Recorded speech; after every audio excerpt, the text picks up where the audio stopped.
ವಿನಂತಿ,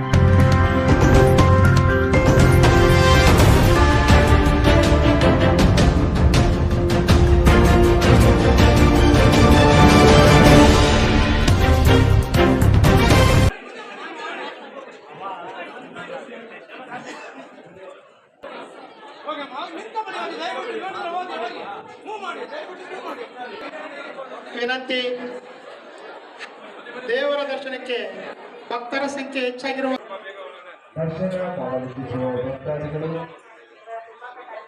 ಕೌಂಟರ್ಗೆ ಬಂದು ಟಿಕೆಟ್ಗಳನ್ನು ಪಡೆಯಬೇಕಾದ ವಿನಂತಿ. ವಿನಂತಿ, ಬೇಗ ಪಾವತಿಸುವ ಭಕ್ತಾದಿಗಳು ಕಾರ್ಯಕ್ರಮಗಳು ಶಿಸ್ತಾಗಿ ವ್ಯವಸ್ಥೆಗಳಾಗಲಿ ಎಲ್ಲೂ ಬೆಂಗಳೂರಲ್ಲಿ ಎಲ್ಲೂ ಇಲ್ಲ ಅಂತ ಹೇಳಿದರು. ಮತ್ತು ಅದೇ ರೀತಿಯಲ್ಲಿ ನಮ್ಮ ಅಲಂಕಾರ, ಪ್ರಸಾದ ಇವೆಲ್ಲವೂ ಕೂಡ ಭಾಳ ಅಚ್ಚುಕಟ್ಟಾಗಿ ಮಾಡ್ತಾಯಿದ್ವಿ. ಅಂದರೆ ನಾವು ಈಗ ನಾನು, ಹುಚ್ಚಪ್ಪ, ನಮ್ಮ ಟೀಮು ಶ್ರೀನಿವಾಸು, ವೆಂಕಟೇಶು, ಈ ಹುಚ್ಚಪ್ಪನವರು ಎಕ್ಸ್ ಮೇಯರು, ಇಲ್ಲಿ ವೈಸ್ ಪ್ರೆಸಿಡೆಂಟು, ಮತ್ತು ಶ್ರೀನಿವಾಸ್ ಅವರು ಕಾರ್ಪೊರೇಟ್ರು ಮತ್ತು ಅವರು X B D A member, ಮತ್ತು ನಮ್ಮ ವೆಂಕಟೇಶ್ ಲಾಯರು, ಉದಯ್ ಕುಮಾರ್ ಬಾಬು ಅವರು ಸೆಕ್ರೆಟರಿ, ಜಾಯಿಂಟ್ ಸೆಕ್ರೆಟರಿ, ಮತ್ತು ವಿಶ್ವ ಅವರು, ಮತ್ತು ನಮ್ಮ ಈ ಕಾರ್ಯಕ್ರಮಕ್ಕೆ ಭಾಳಷ್ಟು ಜನ ಬರ್ತಾರೆ. ಅದೇ ರೀತಿ ನಮ್ಮ ಕೃಷ್ಣಪ್ಪನವರು ಎಕ್ಸ್ ಕೌನ್ಸಿಲರು, ಕಾಂಗ್ರೆಸ್ ಲೀಡರು, ಅವರು ಗ್ಯಾರಂಟಿ ಅಧ್ಯಕ್ಷರು. ಹಾಗಾಗಿ ನಮಗೆ ಈ ದೇವಸ್ಥಾನದಲ್ಲಿ ವಿಶೇಷವಾಗಿ ನಾವು ಈ ವೈಕುಂಠ ಏಕಾದಶಿನ ಭಾಳ ಅಚ್ಚುಕಟ್ಟಾಗಿ ನಡೆಸ್ತೀವಿ. ಯಾಕೆಂದರೆ ಇವತ್ತು ವೈಕುಂಠ ದ್ವಾರದಲ್ಲಿ ಹೋದರೆ ನೇರವಾಗಿ ಸ್ವರ್ಗಕ್ಕೆ ಹೋಗ್ತಾರೆ ಅನ್ನೋ ಪದ್ಧತಿ ಇದೆ. ಹಾಗಾಗಿ ಎಲ್ಲರೂ ಭಕ್ತಿಯಿಂದ ಎಲ್ಲ ಉಪವಾಸ ಇದ್ದು ಅಥವಾ ರವೆ ಪದಾರ್ಥಗಳು ಅಥವಾ ಫಲಹಾರ ತಗೊಂಡು ಈ ದೇವ್ರ ಭಕ್ತಿಯಿಂದ ಪೂಜಿಸ್ತಾರೆ. ಮತ್ತು ನಮ್ಮ ವೆಂಕಟೇಶ್ ಅವ್ರ ಸೆಕ್ರೆಟರಿ ಅವರು ಬಂದಿದ್ದಾರೆ.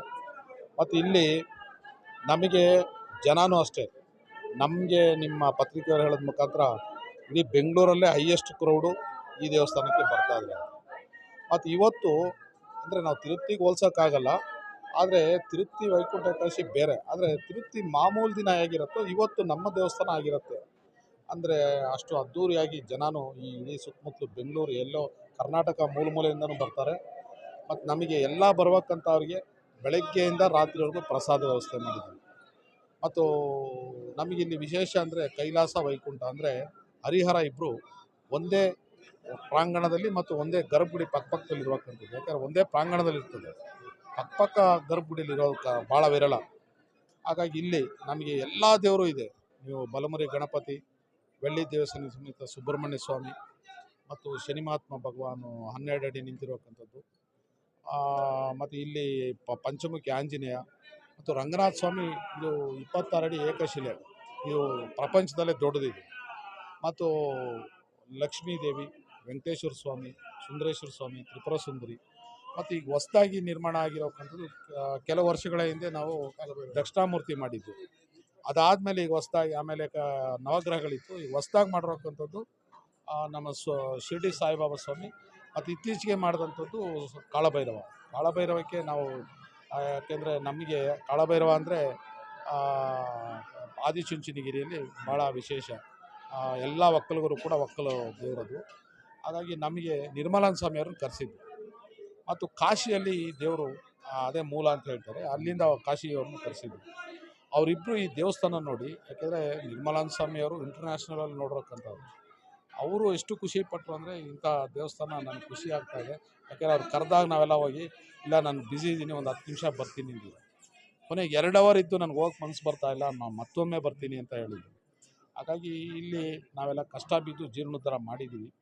ಈಗ ಒಂದು 10-12 ವರ್ಷದಿಂದ ಭಾಳ 16 ಕೋಟಿ ಖರ್ಚು ಮಾಡಿದ್ದೀವಿ. ಮತ್ತು ಇನ್ನೂ ಜೀರ್ಣೋದ್ಧಾರ ಕೆಲಸಗಳು ಭಾಳಷ್ಟಿದೆ. ಅದರಿಂದ ಎಲ್ಲ ಭಕ್ತಾದಿಗಳು ಈ ತನು ಮನು ಧನು ಸಹಾಯ ಮಾಡಿ ದೇವ್ರ ಪಾತ್ರ ಕೃಪೆರಾಗಬೇಕು. ಮತ್ತು ತಾವೆಲ್ಲ ಕೇಳಿದಾಗೆ ಇವತ್ತು ಹುಚ್ಚಪ್ಪನವರು ಹೇಳಿದಾಗೆ ಇಲ್ಲಿ ನಾವು ಅಂಗವಿಕಲರಿಗೆ ಮತ್ತು ವಯಸ್ಸಾದ ಅಸ್ತೋತ್ತರಿಗೆ ಮತ್ತು ಗರ್ಭಿಣಿ ಸ್ತ್ರೀಯರಿಗೆ ಮತ್ತು ಚಿಕ್ಕ ಮಕ್ಕಳನ್ನ ತೊಗೊಂಡಿರೋಕ್ಕಂಥ ಮಹಿಳೆಯರಿಗೆ ನೇರವಾಗಿ ದರ್ಶನ ಮತ್ತು ವೀಲ್ ಚೇರ್ ಬೇಕಾದ್ರೆ ವೀಲ್ ಚೇರಿಗೆ ಕೊಡ್ತೀವಿ. ಪ್ರಸಾದ ಬೆಳಗ್ಗೆಯಿಂದ ರಾತ್ರಿವರೆಗೂ ಪ್ರಸಾದ ಕೊಡ್ತೀವಿ. ಮತ್ತು ಬೆಳಗ್ಗೆ ಇವತ್ತು 2 ಗಂಟೆಗೆ ಪ್ರಾರಂಭ ಆಗಿದ್ದು, ಇವತ್ತು ರಾತ್ರಿ 11 ಗಂಟೆವರೆಗೂ ಕಾರ್ಯಕ್ರಮ ಕಂಟಿನ್ಯೂಸ್ ಇರುತ್ತೆ. ಮತ್ತು ಹಲವಾರು ಸಾಂಸ್ಕೃತಿಕ ಕಾರ್ಯಕ್ರಮಗಳು, ಸುಮಾರು 10-12 ಕಾರ್ಯಕ್ರಮಗಳಿರ್ತದೆ, 1:30 2 ಗಂಟೆ ಇರ್ತದೆ. ಹಾಗಾಗಿ ಅಲ್ಲಿ ಜನ ಈಗ ಇವತ್ತು ವೀಕ್ಡೇಸ್ ಆಗಿರೋದ್ರಿಂದ ಬೆಳಿಗ್ಗೆ ಭಾಳಷ್ಟು ಜನ ಇದ್ದರು, ಮಧ್ಯ ಸ್ವಲ್ಪ ಕಡಿಮೆ ಆಯಿತು. ಈಗ ಮಧ್ಯಾಹ್ನ ಸ್ವಲ್ಪ ಜಾಸ್ತಿ ಆಗುತ್ತೆ, ಮತ್ತು ಸಾಯಂಕಾಲ ಅಂತೂ ನಾವು ಕಂಟ್ರೋಲ್ ಸಿಗೋಲ್ಲ, ಅಷ್ಟು ಬಂದುಬಿಡ್ತಾರೆ. ಹಾಗಾಗಿ ಜನ ಈ ಸುತ್ತಮುತ್ತ ಇರೋರು ಎಷ್ಟೋ ಜನಕ್ಕೆ ಇದು ಒಳಗಡೆ ಇರೋದು ಗೊತ್ತಿಲ್ಲ. ನಾವು ಕರೆದ್ರು ಆಯಿತು ಅಂತಾರೆ, ಬಂದಾಗ ಮಿಸ್ಸೇ ಮಾಡಲ್ಲ ಮತ್ತು. ಹಾಗಾಗಿ ಇದು ನಿಮ್ಮಂಥವ್ರು ಸಹಕಾರ ಬೇಕು. ಈ ದೇವಸ್ಥಾನ ಸ್ವಲ್ಪ ಒಳಗಡೆ ಇರೋದ್ರಿಂದ ಎಷ್ಟೋ ಜನಕ್ಕೆ ಗೊತ್ತಿರಲಿಲ್ಲ. ಈಗ ನೀವು ಮೀಡಿಯಾವರು ಕೂಡ ಹಲವಾರು ವರ್ಷಗಳಿಂದ ಬರ್ತಾ ಇದ್ದೀರಾ, ನಮಗೆ ನಿಮ್ಮ ಸಹಕಾರ ಕೂಡ ಅತ್ಯಗತ್ಯ ಇದು ಪ್ರಸಿದ್ಧಿ ಆಗಲಿಕ್ಕೆ. ಅದು ನೀವೇ ನೋಡ್ತಾ ಇದ್ದೀರಾ. ಇವತ್ತು ನಾವು ಒಳಗಡೆ ಒಂದು ಕಡೆ ಬರೀ ಹಣ್ಣಿನ ಅಲಂಕಾರ ಪೂರ್ತಿ ಮಾಡಿದ್ದೀವಿ ದೇವಸ್ಥಾನದಲ್ಲಿ. ಯಾಕಂದರೆ ಇದು ತಿರುಪತಿಯಲ್ಲಿ ಹಣ್ಣು ಮತ್ತು ಪುಷ್ಪ ಅಲಂಕಾರ ಎಲ್ಲ ನಡೆಯೋದು. ಎಲ್ಲ ಹೇಳ್ತಾ ಇದ್ದಾರೆ ನೀವು ತಿರುಪತಿ ನೋಡ್ದಂಗೆ ಇದೆ ಇವತ್ತು ಅಂತ.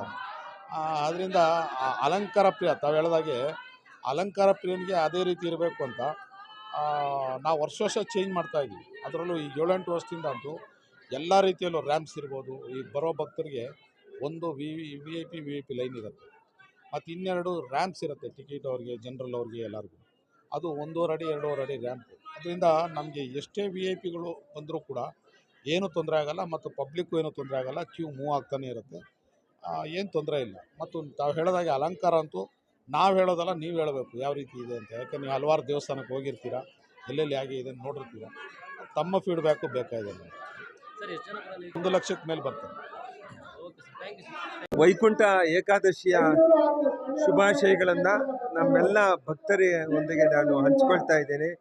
ನಾನು ಈ ಭಾಷಿಣ್ ಸರ್ಕಲ್ನಲ್ಲಿ ಇರ್ತಕ್ಕಂಥ 6ನೇ ಬ್ಲಾಕು ಮತ್ತು ಭಾಷಿಣ್ ಸರ್ಕಲ್ ಮಧ್ಯೆ ಇರ್ತಕ್ಕಂಥ ಈ ಭವ್ಯವಾದ ಶ್ರೀ ಕ್ಷೇತ್ರದಲ್ಲಿ ಇವತ್ತು ಎಲ್ಲ ದೇವರ ಸಮ್ಮಿಲನ ಇದೆ. ಇಲ್ಲಿ ಶ್ರೀಮನ್ನಾರಾಯಣ ರಂಗನಾಥ ಸ್ವಾಮಿಯಾಗಿ ಇಲ್ಲಿ ಅನಂತ ಪದ್ಮನಾಭ ಅಂತೂ ಹೇಳಿದ್ರೆ ತಪ್ಪಾಗ್ಲಾರ್ದು. ತುಂಬ ಉದ್ದದ ಪ್ರತಿಮೆ ಇಲ್ಲಿನ ಅನಾವರಣ ಮಾಡಿದ್ದಾರೆ. ಪ್ರತಿ ವರ್ಷವೂ ಸಾವಿರಾರು ಜನ ಬಂದು ಹೋಗ್ತಾ ಇದ್ದಾರೆ. ಈಗ ಬೆಳಗ್ಗಿನಿಂದನೂ ನಾನು ನೋಡ್ತಾ ಇದ್ದೀನಿ, ಇಲ್ಲಿ 3 ಕ್ಯೂಗಳು ಸಪ್ರೇಟ್ ಕ್ಯೂಗಳು ಇರೋದ್ರಿಂದ ಜನ ಯಾವುದೇ ತೊಂದರೆ ಇಲ್ದಿರ ಭಕ್ತರು ಬಂದು ಆರಾಮಾಗಿ ದರ್ಶನವನ್ನು ಮಾಡಿಕೊಂಡು ಪ್ರಸಾದವನ್ನು ಸ್ವೀಕಾರವನ್ನು ಮಾಡ್ಕೊಂಡು ಹೋಗ್ತಾ ಇದ್ದಾರೆ. ನಿಜವಾಗ್ಲೂ RV ಹರೀಶ್ ಅಧ್ಯಕ್ಷತೆಯಲ್ಲಿ, ನಮ್ಮ ಹುಚ್ಚಪ್ಪ ಅವರ ಉಪಾಧ್ಯಕ್ಷತೆಯಲ್ಲಿ ಮತ್ತು ಶ್ರೀನಿವಾಸ್ ಅವರ ನಾಯಕತ್ವದಲ್ಲಿ ಎಲ್ಲರೂ ಭಾಳ ಚೆನ್ನಾಗಿ ಈ ದೇವಸ್ಥಾನದ ಆಡಳಿತ ಮಂಡಳಿಯವರು ಭಾಳ ಚೆನ್ನಾಗಿ ನೂತನ ಆಡಳಿತ ಮಂಡಳಿಯವರ ರಚನೆ ಆದ ನಂತರ ಭಕ್ತರಿಗೆ ಏನೇನು ಬೇಕೋ ಅನುಕೂಲಗಳನ್ನು ಇಲ್ಲಿ ಮಾಡಿಕೊಡ್ತಾ ಇದ್ದಾರೆ. ಅದಕ್ಕೆ ನಾವು ಯಾವತ್ತೂ ಮುಕ್ತ ಕಂಠದಿಂದ ಇಂಥವ್ರನ್ನ ನಾವು ಸಹಾಯನ ಮಾಡಬೇಕಾಗ್ತದೆ, ಎಲ್ಲ ರೀತಿಯಿಂದ ಕೋಆಪ್ರೇಷನನ್ನು ಕೊಡಬೇಕಾಗ್ತದೆ. ಇವತ್ತು ವೈಕುಂಠ ಏಕಾದಶಿಯ ಶುಭಾಶಯಗಳನ್ನು ಎಲ್ಲರಿಗೂ ಹೇಳ್ತಾ, ಜೊತೆಗೆ ಹೊಸ ವರ್ಷ ಮುಂದೆ ಇನ್ನು 4 ದಿವಸ ಕಳೆದ್ರೆ ಹೊಸ ಸಂಕ್ರಾಂತಿ ಹಬ್ಬ ಬರುತ್ತೆ. ಆದ್ದರಿಂದ ಎಲ್ಲರಿಗೂ ಶುಭವಾಗಲಿ ಅಂತ ಮತ್ತೊಮ್ಮೆ ಬೇಡ್ಕೊಳ್ತೇನೆ.